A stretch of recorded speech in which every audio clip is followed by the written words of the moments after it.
We live in a country where a white man who rapes an unconscious girl at a party can get off with 3 months of a 6-month prison sentence served, in comparison to a black man who gets a police call on him for using a possible counterfeit $20 bill, ends up being killed at the hands of those who are meant to protect and serve. According to the site Mapping Police Violence, the black community are 3 times more likely to be killed by the police than that of a white person, and 1.3 times more likely to be unarmed. They are not only discriminated against in our criminal justice system, but also under our educational systems and the job market. People argue that we have legislation in place that has progressed us as a country to the point where the black community has every opportunity to succeed.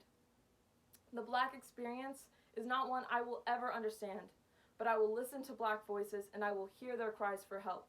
I will not ignore the statistics that show that systematic racism embedded into our country from 400 years of slavery is still negatively impacting the black community today.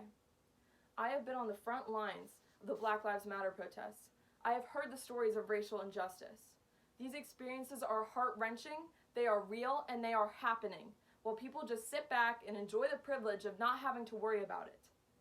Today, I will persuade you that under our current institutions, the black community is still being oppressed. Therefore, it is essential to support the Black Lives Matter movement by educating others, taking action, and donating to the cause.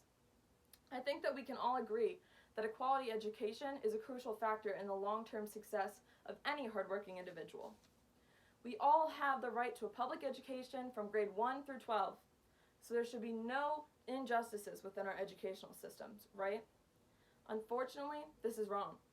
According to the UNCF, the nation's largest minority education organization, African American students are often located in schools with less qualified teachers with lesser salaries.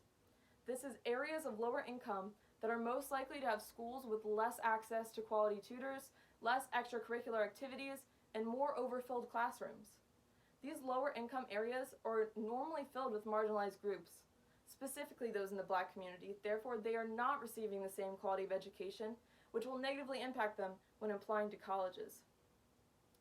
The injustices in our educational system is reflected in the levels of unemployment rates for those in the black community. As a country, we would like to think that we have blocked racial discrimination in our job market to pave the way for equal opportunity. The harsh reality is that people of color face discrimination in the workforce even if they have attained a quality education on par with that of their white counterparts. According to the Economic Policy Institution, black workers are twice as likely to be unemployed, and even with a college degree, they have a higher rate of unemployment than their white counterparts with the same qualifications. The Poverty Action Lab did a study on discrimination in the job market.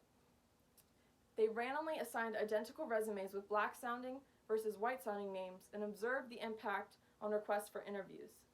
The resumes with white-sounding names received 50% more callbacks than those with black-sounding names. Those in the black community do not have the same opportunity due to discrimination, and once in the workforce, they will still earn less than that of a white man in the same job. Education and employment are very important when it comes to creating success for oneself in the United States, but these systems are not the only ones that must change to create a more equal society. Our criminal justice system is meant to uphold the rights of its citizens through judicial trials and protect its citizens through law enforcement. I understand that we need law and order, but we need that to look the same for everyone, regardless of the color of their skin. The statistics show that this is bigger than just a few bad apples on the police force. It is a systemic problem that plagues those of color every day. According to NYPD's annual reports, in 2019, 13,459 people were stopped by the police, and out of those people, 59% were black, 29% were Latinx, and 9% were white. 66% were innocent. This shows that people of color are targeted at a higher rate than those who are white by the police. But is that just a stop and frisk? What about incarceration rates?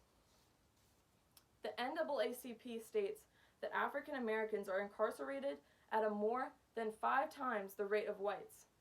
Although they make up only 12% of our population, They make up 37% of our prison population. Not only this, but in 2017, the United States Sentencing Commission reported that black male offenders received sentences on average 19.1% longer than their similarly offended white males. They also reported that the violence in the offender's criminal history does not appear to account for these demographic differences.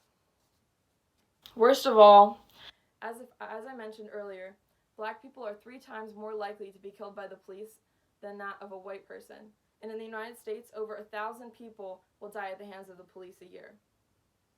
The question is, how can we create change that will abolish the systematic racism throughout these institutions to give the black community equal rights and opportunity? The answers are not clear, and the process is going to be anything but simple. But here are just a few steps that you can take to support the Black Lives Matter movement and to be actively anti-racist. The first and easiest way to support the movement is to educate yourself and the issues that other people are facing. Understand that it is a privilege to not be experiencing these injustices firsthand, and that it is our responsibility as engaged citizens to leverage the knowledge to fight for systemic change. Another critical step in supporting the movement is to take action. That means voting for legislation and representatives that make these issues their issue. It also means attending protests, speaking out especially if these issues don't impact you. Use your privilege to gain the attention of those around you and of those in office. Finally, if you have the money, consider donating your financial support that could fund organizations that will advocate for black issues such as ACLU, NAACP, or even directly to the Black Lives Matter movement. If you are involved in politics in any way, these are easier steps to be a part of a bigger movement for change. Because systemic racism is occurring in education, employment, and in the criminal justice system, whether we choose to acknowledge it or not. If you choose to be ignorant, that in itself is a privilege. Care about these issues as if they were going to impact you and your family. Do you want to have to tell your child that you may not get their dream job just because of the color of their skin? Do you want to tell your child that there are officers who might target them on the streets for the color of their skin? Or have to explain to them why innocent black people keep getting killed by those who are meant to protect and serve? Would you want to be treated the way that black people are in the United States of America? If not, then you know there's a problem. So what will you do?